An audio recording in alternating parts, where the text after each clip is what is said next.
Vamos a tener el mensaje basado en este texto, Hebreos 12. Oramos, hermanos. Padre, gracias te damos porque podemos exaltar tu nombre también a través de estos cantos y gozarnos en tu presencia. Darte gracias por lo misericordioso y bueno que eres para con nosotros. Oramos, Señor, que nos ilumines el entendimiento y que tu palabra, que es el pan de vida, alimente nuestra fe y todo nuestro ser, para que cada vez nos gocemos más, Señor, en tu presencia, cada vez te amemos más y te obedezcamos con más fidelidad. Limpia nuestros corazones, por favor, Señor, de cualquier pecado, y que la presencia poderosa de tu Espíritu Santo hable, Señor, a cada uno de los que estamos aquí. Que este mensaje pueda traer esperanza y también discernimiento en nuestro caminar, Señor, contigo. Bendícenos, en el nombre de Jesús te lo rogamos. Amén. Bueno, hermanos, el mensaje titulado hoy es la disciplina de Dios. La disciplina de Dios. Es un tema a veces mal entendido, así es que trataremos de entenderlo conforme a la Biblia, porque es muy importante entender qué significa el que Dios disciplina a sus hijos, ¿verdad? Hebreos 12:1, por tanto nosotros también, teniendo en derredor nuestro tan grande nube de testigos, despojémonos de todo peso y del pecado que nos asedia, y corramos con paciencia la carrera que tenemos por delante, puestos los ojos en Jesús, el autor y consumador de la fe, el cual por el gozo puesto delante de él, sufrió la cruz, menospreciando el oprobio, y se sentó a la diestra del trono de Dios. Bueno, esta carta fue escrita para alentar y animar a este grupo de creyentes que eran judíos y ahora se habían convertido a Cristo, pero que estaban en el dilema de querer abandonar la fe en el Mesías, en Jesús, y regresar al antiguo sistema religioso del judaísmo. Estaban en esa disyuntiva, y una de las razones por las cuales querían retroceder de la fe en Cristo era porque los estaban persiguiendo por causa de su fe en Cristo, los estaban metiendo en la cárcel, estaban perdiendo sus trabajos, los estaban atribulando, los estaban presionando. Entonces muchos de ellos mejor optaron por decir, bueno, mejor nos regresamos al judaísmo, no queremos tener problemas por causa de nuestra fe en Jesús. Así es que el escritor entonces les prepara esta carta y los exhorta y les dice, hermanos, no regresen, pongan sus ojos en Jesús. Pongan sus ojos en Él y entiendan, y este es el asunto, que en la vida cristiana hay adversidades. La vida cristiana tiene sus obstáculos, como en las Olimpiadas, ¿verdad? Usted ve que hay carreras sin obstáculos. Bueno, eso no es la vida cristiana. Y hay carreras con obstáculos. Eso sí es la vida cristiana. Tengo que decirle lo que es, ¿verdad? En la vida cristiana hay obstáculos, hay desafíos. Hay problemas, hay situaciones difíciles, pero contamos siempre con la ayuda de Dios. Por eso el escritor nos exhorta y les exhorta diciéndoles, hermanos, adelante, ¿verdad? Adelante. Un problema que estaban teniendo es que en muchos de ellos es que se habían quedado así como que paralizados. Habían bajado las manos, los brazos, se estaban apartando del camino de Dios, se estaban alejando, estaban paralizados. Ya no sabían qué hacer. Entonces el escritor procura darles este entendimiento, diciéndoles, hermanos, vamos a enfrentar pruebas, obstáculos, retos, problemas en la vida cristiana. Vamos a enfrentar tentaciones, vamos a enfrentar presiones. ¿Por qué? Porque tanto el mundo como Satanás quieren presionarnos a fin de desviarnos de nuestra fe en Cristo, número uno. Y número dos, quieren ponernos paralizados, o sea que ya no avancemos, para que nos estanquemos y no maduremos en Cristo. Usted sabe, el creyente necesita crecer en su fe y madurar en su fe, para que tenga una vida plena en Cristo. Esto no es automático. Entonces los hijos de Dios comenzamos cuando creemos en Cristo, apenas un desarrollo y un crecimiento. Entonces el creyente debe crecer, tiene que aprender a despojarse de todo estorbo. Hay estorbos en la vida. Hay creyentes que no han logrado o no han querido despojarse y por eso son inconstantes. Y en el versículo 1 dice, hermanos, despójese de aquello que le esté estorbando. quíteselo y déjelo de usar como pretexto. Hay muchos creyentes que toda la vida pretexto tras pretexto, tras pretexto, tras pretexto para no moverse de donde están paralizados. Algo va a hacer Dios. Cuando un creyente está paralizado, no crece y entra en una complacencia, nuestro Padre Celestial no se va a quedar cruzado de brazos, porque es nuestro Padre y nosotros somos sus hijos. Entonces Dios va a tener que usar distintos medios para movernos, a fin de que crezcamos, a fin de que vivamos una vida santa y no estemos en esa parálisis espiritual. Verso 2, pongan sus ojos en Jesús. Él es el autor y el consumador de la fe. O sea, deja de poner tu mirada y tus ojos en el problema y en las pruebas y en las tribulaciones y aprende a mirar a Jesús. Ahora, el escritor nos dice, recuerda que Jesús pagó un precio, Él sufrió la cruz, que es la peor de las muertes, y Él prosiguió, fue firme. Entonces, tú tienes que aprender del ejemplo de Cristo Jesús. Crece, madura como cristiano. Ahora bien, verso 3. Considerad aquel que sufrió tal contradicción de pecadores contra sí mismo, es decir, a Jesús, para que vuestro ánimo, ¿qué? No se canse hasta desmayar. Una de las tácticas del enemigo para con los cristianos es desanimarnos. ¿Sabe usted eso? A veces pensamos como que Satanás nada más nos pone tentaciones y atractivas y seductoras para el pecado. Sí, pero no es todo. Cuando Satanás no nos puede vencer a través de la tentación, a través de la atracción del pecado, entonces Satanás va a usar el desánimo, y va a poner problemas, y va a poner gente difícil, y va a poner esto y aquello para desalentarnos. Y entonces dejemos de leer la palabra, dejemos de congregarnos, etcétera, desanimados. Por eso dice aquí, hermanos, que su ánimo no se canse hasta desmayar, hasta decir, ya no veo mayor bendición, no veo mayor progreso como cristiano, al contrario, vine a Cristo y ya hay más problemas y aquí y allá. Vamos a explicarle por qué a veces sucede eso.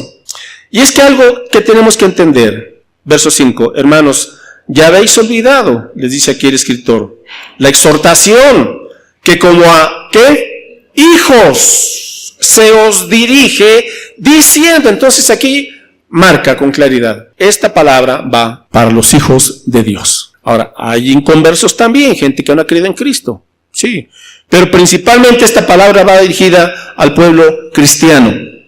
Y nos dice, hermanos, no olviden, ¿qué? ¿De qué nos olvidamos? ¿De qué nos podemos olvidar? Lo que dice ahí en el verso 5. Hay una exhortación que dice, hijo mío, ¿qué? No menospreciéis la disciplina del Señor, ni desmayes cuando eres reprendido por Él. Porque el Señor, ¿qué?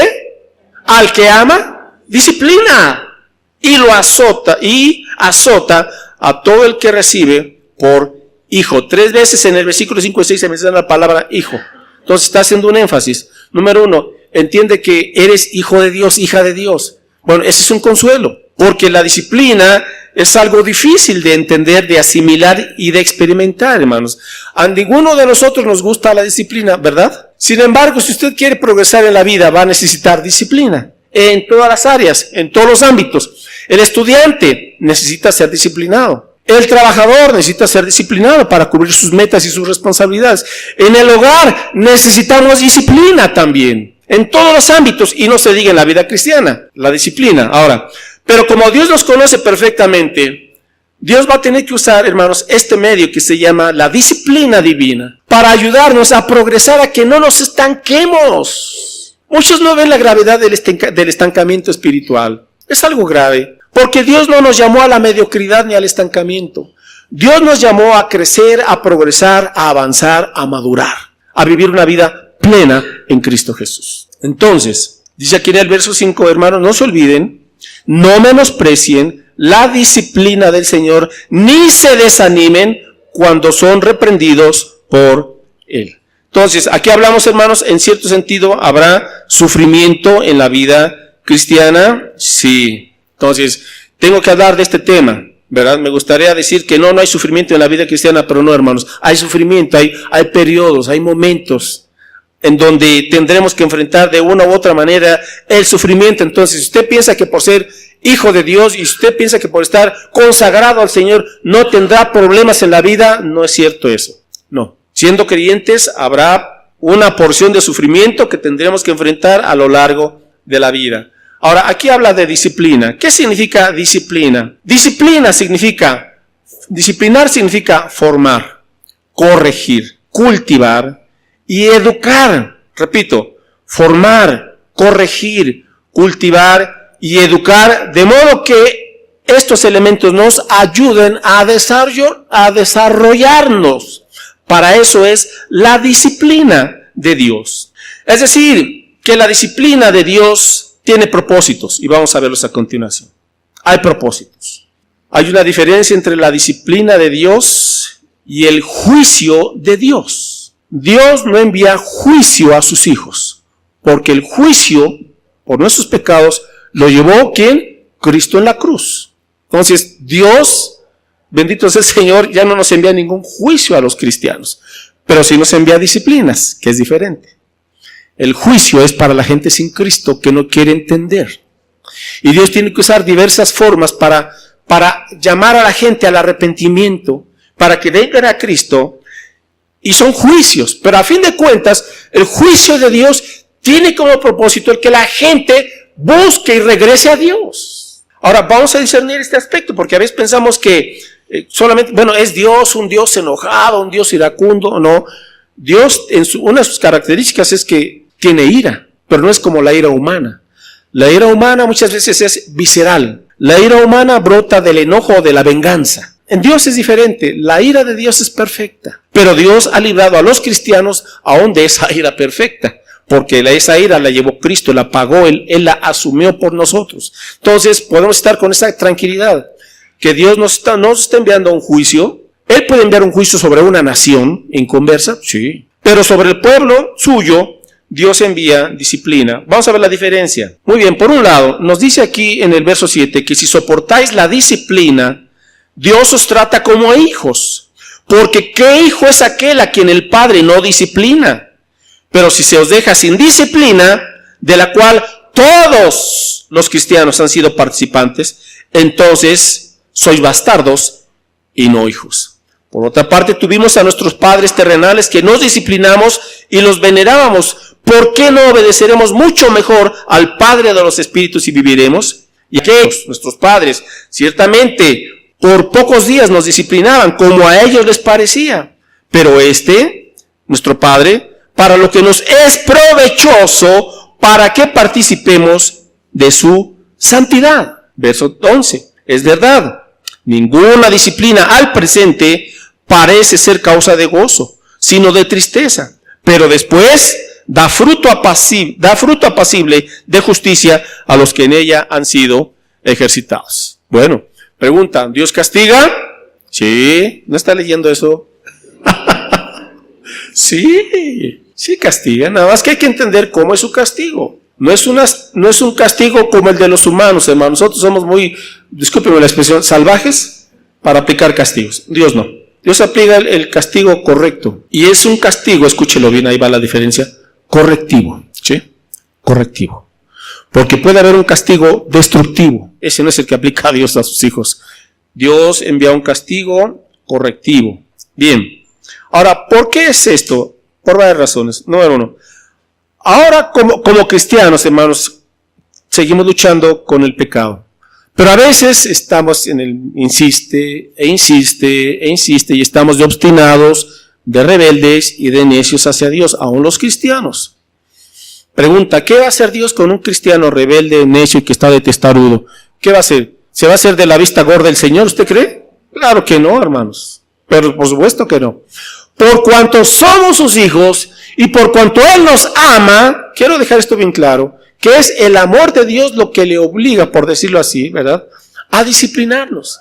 Si Dios fuera indiferente para con nosotros, pues entonces ¿qué amor? Aquí va para con los que tenemos hijos. Pregunta a los que ya tienen hijos, o tuvieron ya, ahora ya están mayores, ¿alguna vez disciplinó a sus hijos? ¿Los castigó? Claro que sí. Tuvo que darles sus nalgaditas a veces, ¿verdad?, de chicos. A veces tuvo que decirles, no vas a salir con tus amigos 3 días. No vas a, o sea, hubo algunos que pues, fueron castigos.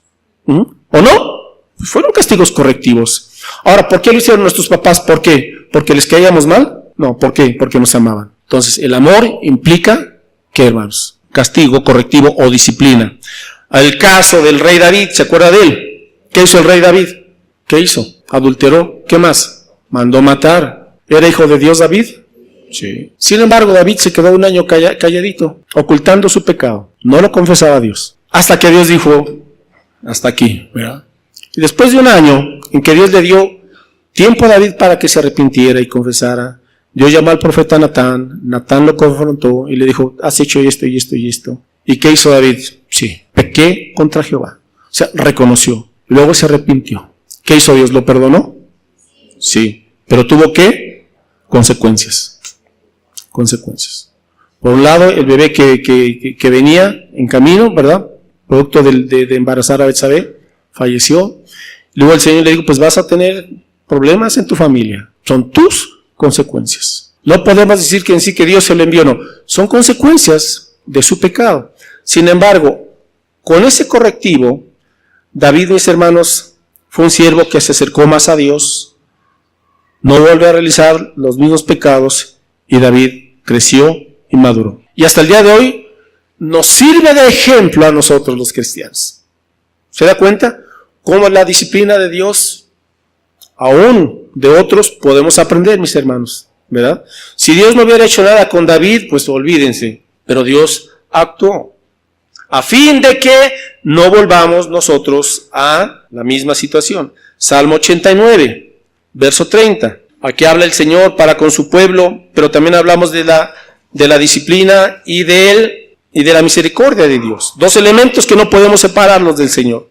Salmo 89, verso 30, del 30 al 34. Salmo 89, 30 al 34. Dice el Señor, si dejaren sus hijos mi ley, los hijos de Israel, y no anduvieren en mis juicios, si profanaren mis estatutos y no guardaren mis mandamientos, entonces castigaré con vara su rebelión y con azotes sus iniquidades. Mas no, ¿qué? Mas no quitaré de él mi misericordia, ni falsearé mi verdad. ¿Ya vio el balance? Entonces, cuando un creyente se aparta e insiste en apartarse del Señor, el Señor le da tiempo. El Señor espera. El Señor es paciente. El Señor es bondadoso. A veces decimos, bueno, ¿y por qué inmediatamente no viene la reprensión? Porque Dios en su bondad te está esperando a que te arrepientas. ¿Sí entendemos esto o no? Algunos se van a decir, pues yo sigo aquí haciendo de las mías y al fin que Dios no he visto aquí ningún castigo ni disciplina de Dios, espérese tantito. Ese lapso se llama la bondad de Dios. Y su bondad es para que usted se arrepienta y se ponga a cuentas con Dios. Si insiste, entonces Dios tendrá que usar, ¿qué? Vara. Pero dice aquí, hermanos, lo aclara, ¿verdad?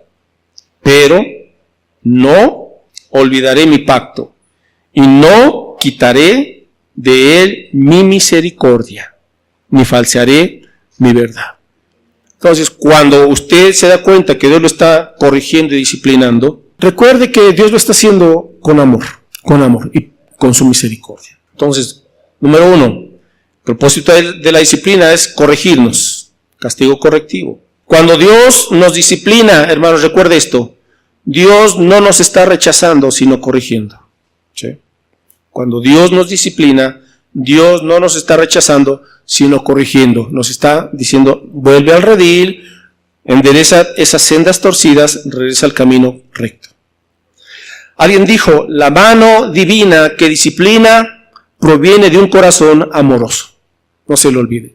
La mano divina que disciplina proviene de un corazón amoroso. Sí, seguro, un corazón lleno de amor.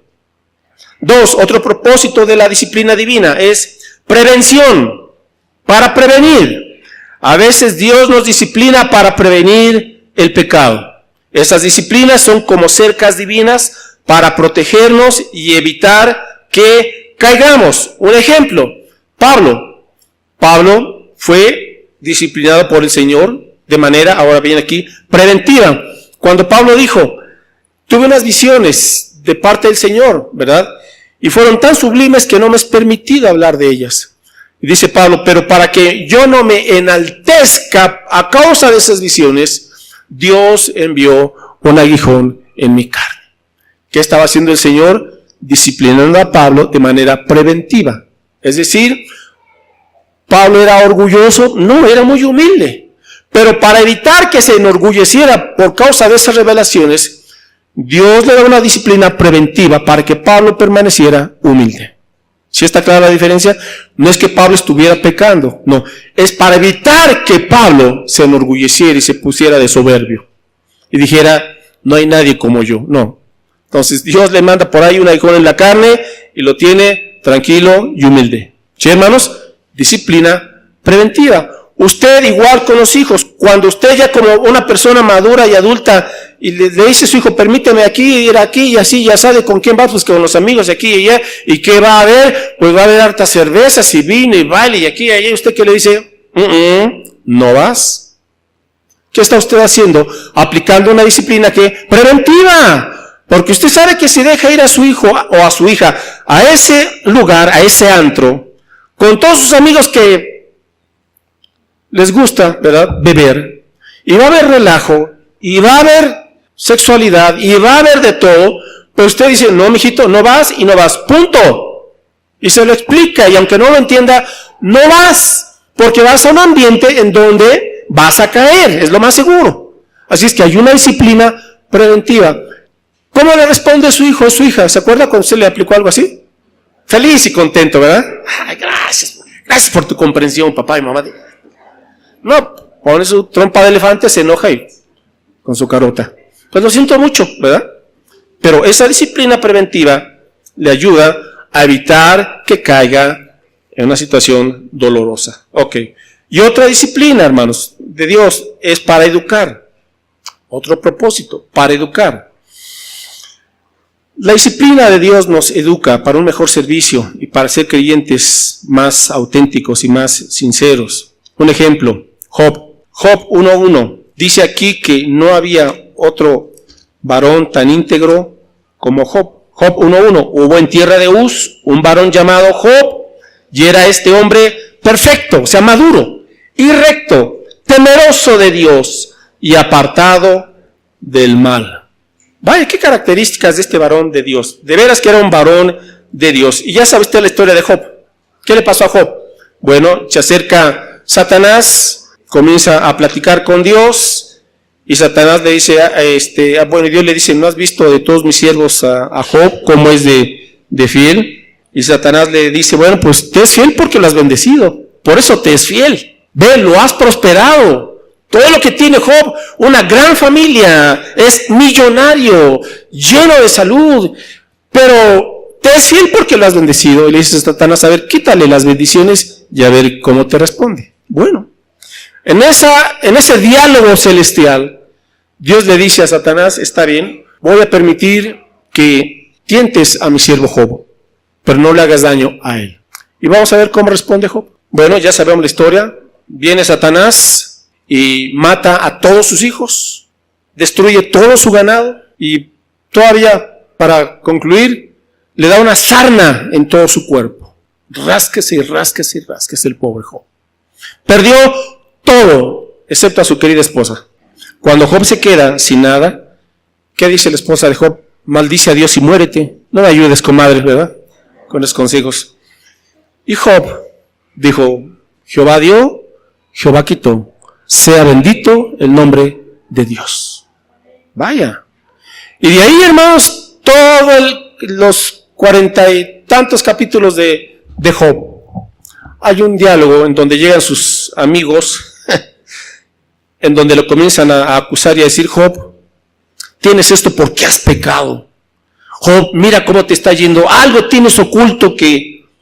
Y le comienzan a echar tierra. El asunto es que Job tuvo esa prueba y esa disciplina, no por haber pecado.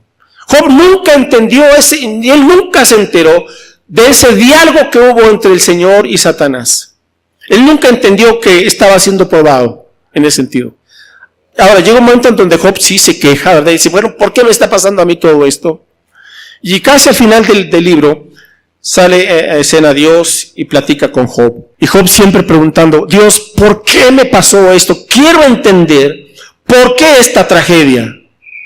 ¿Y qué le contestó Dios? Y Dios le comienza a contestar, no esa pregunta a Job. Dios le comienza a hablar de la creación, de toda la creación. Bueno, a final de cuentas, le respondió Dios a Job esa pregunta, ¿por qué estoy sufriendo? No, nunca se la respondió. Qué interesante, ¿sabe eso? En cambio, lo que Dios hizo con Job fue, Job, a ver, voy a guiar tu mirada hacia otro punto, porque si te lo explico no lo vas a entender, no lo vas a entender.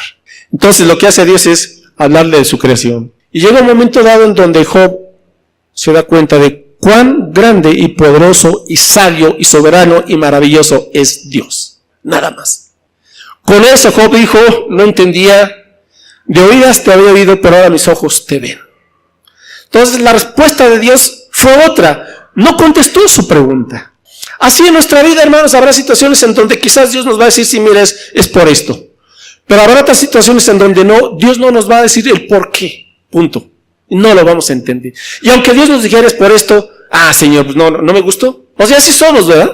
Entonces Dios lo lleva a Job a ver mejor a que él confíe en la grandeza, en el poder y en la soberanía de Dios. Job, yo sé lo que hago. Yo sé lo que hago.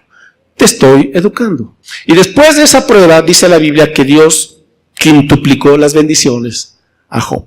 Amén. ¿Se da cuenta? Siempre la disciplina del Señor dice que es provechosa. Siempre, siempre. Lo que pasa es que a veces de momento no entendemos. Bueno, ¿y esto qué beneficio? ¿Esto qué bendición? ¿Esto en qué va a aprovechar? Pues, hermanos, tenemos la vista muy corta. Job soportó. Y finalmente, aunque Dios no le respondió esa pregunta a Job, a nosotros sí, ahora entendemos todo esto. Que Dios es soberano, que Dios tiene un plan perfecto. Y que solo la fe nos puede llevar a apreciar y aceptar una disciplina de tal magnitud. Solamente la confianza. Cuando Cristo estaba en la cruz, crucificado, derramando su sangre preciosa, sufriendo al máximo y casi a punto de morir, Jesús dijo, Dios mío, ¿por qué me has desamparado? El Padre no le contestó a él. Y después de que pasan unas horas, Jesús dice, Padre mío, en tus manos encomiendo mi espíritu. ¿Qué necesitó Jesús? Solamente confiar. Confiar en Dios. Bueno, habrá situaciones en nuestra vida en donde no vamos a comprender muchas cosas. Pero Dios no nos está diciendo, tienes que comprender todo. Dios nos está diciendo, aprende a confiar en mí. Nada más. Aprende a confiar en mí. Aprende a depender de mí. Por eso tenemos las advertencias, regresando a Hebreos 12. Hay dos advertencias que da el escritor y nos dice, hermanos, no menosprecien la disciplina de Dios. Hebreos 12:5. No menosprecies la disciplina de Dios, es la primera advertencia. Y la segunda advertencia, y ni desmayes cuando eres reprendido por Él. No desmayes, no abandones el camino. Dos advertencias. Ok, número 1. Cuando viene una disciplina en la vida de un cristiano, el creyente puede menospreciarla. Es decir, ¿cuál es mi actitud? ¿Cómo reacciono ante una disciplina o ante una prueba o ante una adversidad? ¿Cómo reacciono? O sea, la clave es, ¿cuál es mi actitud? Bien, y aquí está el asunto. Podemos menospreciar la disciplina del Señor cuando, ante una prueba o una disciplina, somos insensibles y no reconocemos la mano de Dios en esa situación. 2. Podemos menospreciar la disciplina del Señor cuando nos endurecemos en lugar de suavizarnos. Podemos menospreciar la disciplina del Señor cuando nos quejamos en vez de soportar pacientemente. Cuando estamos refunfuñando, cuando estamos murmurando. ¿Por qué esto? ¿Por qué aquello? ¿Por qué a mí? ¿Por qué me pasó? ¿Por qué no esto? Si yo quería un trabajo y me lo ganaron, si yo quería mejorar aquí y no me abrieron esta puerta. Queja y queja y queja. No vemos la mano de Dios, no entendemos que Dios nos está formando a través de esa adversidad, de ese problema, de esa lucha, de ese desafío. Nos quejamos, nunca tengo dinero, nunca me alcanza, nunca esto. ¿Cree que a Dios le agrada la queja y la murmuración de su pueblo? No. Oiga, cuando Dios sacó a su pueblo de Egipto y Él les dijo, los voy a llevar a la tierra prometida, tierra que fluye leche y miel, pero en el trayecto pues van a tener que atravesar por el desierto, así es. En la vida cristiana, hermanos, hay periodos de desierto, ¿no lo sabía? Sí, hay algunos desiertos que vamos a tener que atravesar. Desiertos familiares, desiertos matrimoniales, desiertos con los hijos, desiertos laborales, desiertos económicos, desiertos en la salud. Es parte de... ¿Cuál es nuestra actitud? Usted la menosprecia cuando se queja, cuando murmura. En vez de que usted diga, Señor, ayúdame a ser paciente y gracias por esta prueba, porque muestra dos cosas, Dios, que me amas y que soy tu hijo. ¿Lo entiende o no? Bueno, así es que quejarse ante Dios equivale a creer que Dios no está haciendo algo bien. ¿Entendió el asunto? Señor, aquí yo creo como que te equivocaste, ¿verdad? ¿Por qué cuestionamos al Señor? Y menospreciamos su disciplina cuando somos indiferentes. Pues ya que. 2, el otro aspecto, la otra advertencia, dice, no desmayes. Algunos se rinden ante los problemas, otros se deprimen, otros se desesperan, otros cuelgan el arpa. Otros más se desploman, se inmovilizan, se paralizan, pero dice el Señor, no, yo estoy bajo el control de todo, soy soberano, no lo olvides. Busque por favor Salmo 42:11. ¿Qué dijo aquí el salmista? Ante las presiones de la vida, ante las carencias, ante las situaciones adversas. Salmo 42:11 se pregunta, él le habla a su alma y dice, ¿por qué te abates, oh alma mía? O sea, diríamos hoy, ¿por qué te deprimes? ¿Y por qué te turbas? O sea, ¿por qué estás en angustia, en afán? ¿Por qué te turbas dentro de mí? ¿Y qué dice? ¿Y qué le dice a su alma? Espera en Dios, porque aún he de alabarle, salvación mía y Dios mío. Amén. Ahí está la promesa y la respuesta de Dios.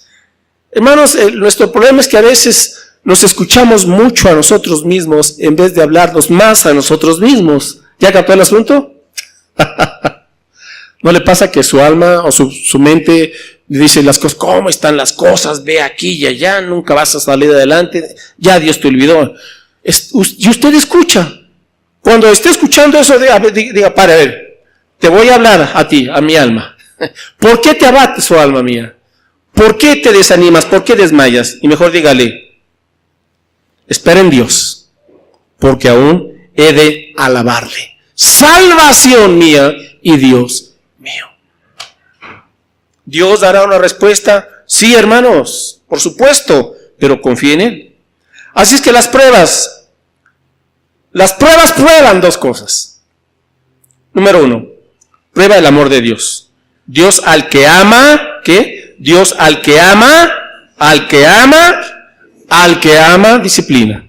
Así es que cuando somos disciplinados por el Señor, dígale, gracias Dios, me amas. Me amas, Señor. Ahora las tribulaciones. Y número 2, ¿qué prueban las pruebas? Prueban que somos hijos de Dios. A sus hijos disciplina. Hebreos 12:6. Y azota a todo, no hay excepción, hermanitos, a todo el que recibe por hijo. Entonces, gracias Dios, me vas a disciplinar porque me amas, porque soy tu hijo. Porque tú, Señor, ves las cosas por adelantado. Señor, yo tomé el carril de la izquierda cuando debí de haber tomado el carril de la derecha. Pero Dios por ahí pone un obstáculo y nos dice, no, regresa, es por acá. Porque Dios conoce que si voy por la izquierda, el carril izquierdo, o voy a chocar, o voy a tener un accidente, o X. Entonces el Señor me previene y pone un obstáculo. Y en ese obstáculo se dice, qué coraje un obstáculo. Pero usted no sabe que Dios estaba previniendo un accidente. Entonces Dios dice, da vuelta. Amén.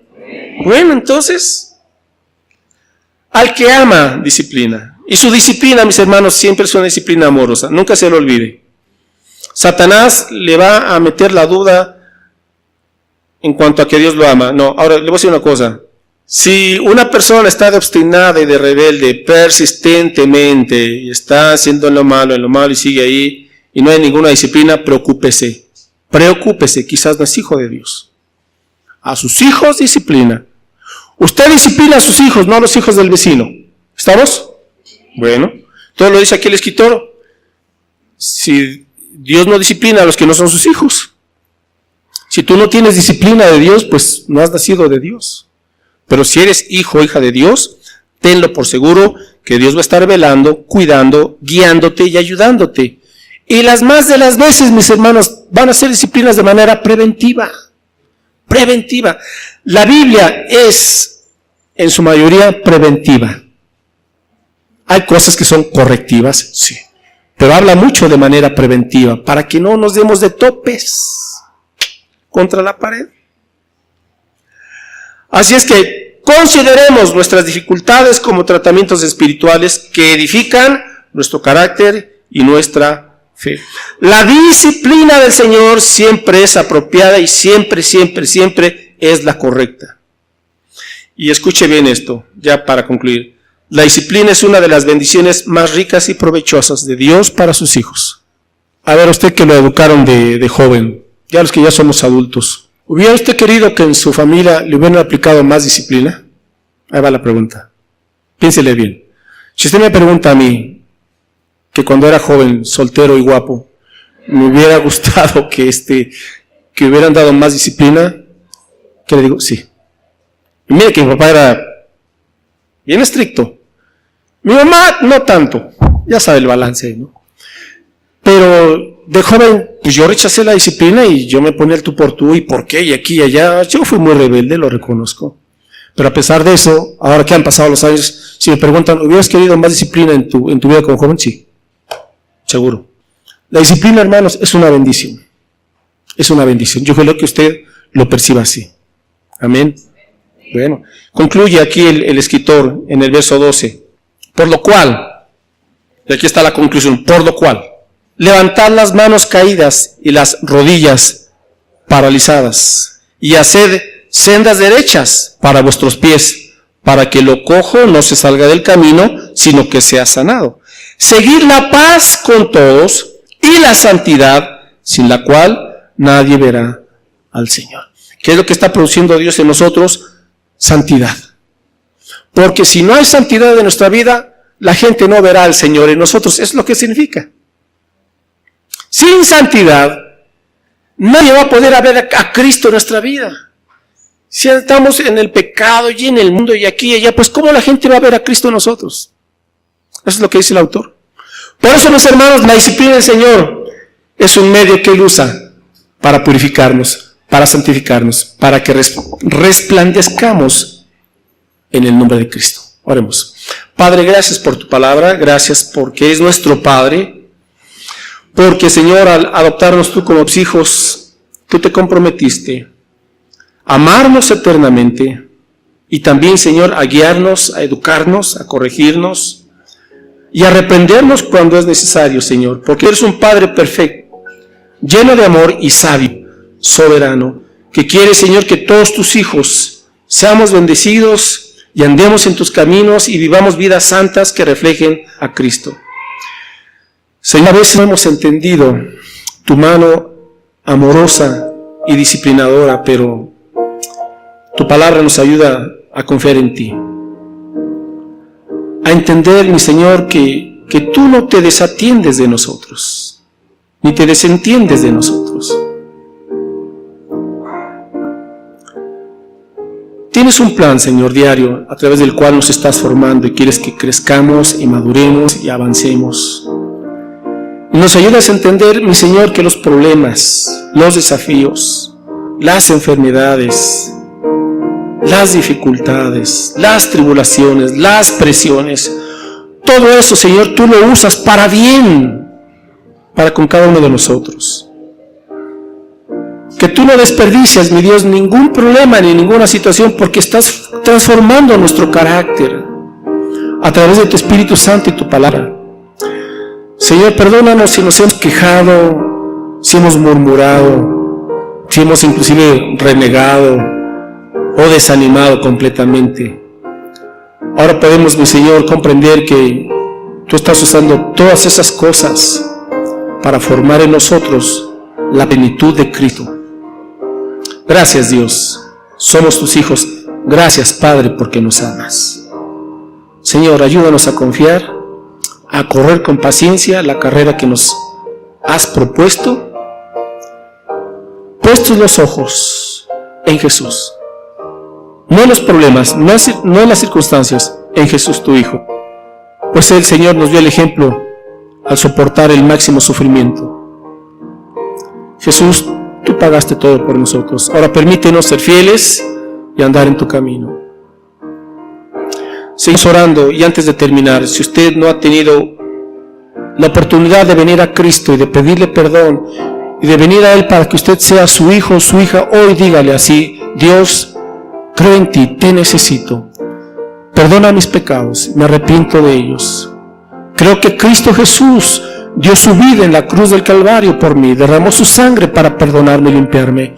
Creo que Él resucitó y venció a la muerte, y creo que Él quiere venir a mi vida.